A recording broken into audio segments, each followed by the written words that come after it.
বেলুড়ে মিষ্টির দোকান থেকে টেনে বার করে প্রথমে গুলি করে তারপর কুপিয়ে খুনের ঘটনায় প্রায় 10.5 বছর পর অভিযুক্ত 3 জনের যাবজ্জীবন সাজা হলো হাওড়া আদালতে। বুধবার হাওড়া আদালতের বিচারক দেবশ্রী লাহিড়ী 3 জনের যাবজ্জীবন সাজা ঘোষণা করেন। 3 জন সাজাপ্রাপ্ত হলেন ফারুক শেখ, শেখ শাহজাদা ও ভোলা চট্টোপাধ্যায়। ভারতীয় দণ্ডবিধির 302 ধারায় খুন ও অস্ত্র আইনের 25 ও 27 নম্বর ধারায় যাবজ্জীবন সাজা ঘোষণা করেন বিচারক।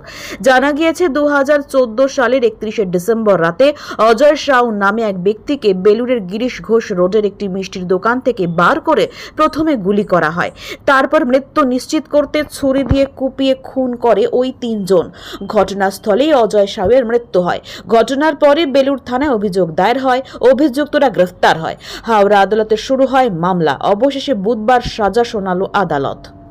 গত 31/12/2014 তারিখে রাত্রি 11:10 নাগাদ অজয় সাহেব বলে এক ভদ্রলোক সেই গিরিশ ঘোষ রোডের হাওড়ার বিবেকানন্দ মিষ্টির দোকানে মিষ্টি কিনতে যায়।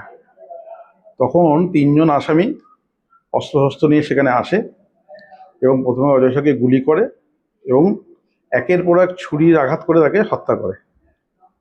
হাওড়া আদালতের ফার্স্ট ট্র্যাক থার্ড কোর্টে এই মামলার শুরু হয় এবং মাননীয় বিচারক টোটাল 17 জন সাক্ষীর সাক্ষ্য গ্রহণের পর আজ এই 3 জন আসামিকেই যাবজ্জীবন কারাদণ্ড এবং আর্মস অ্যাক্টের আরও 3 বছরের সাজা একসঙ্গে ঘোষণা করেন এবং এই দুটো সাজাই একসঙ্গে চলবে।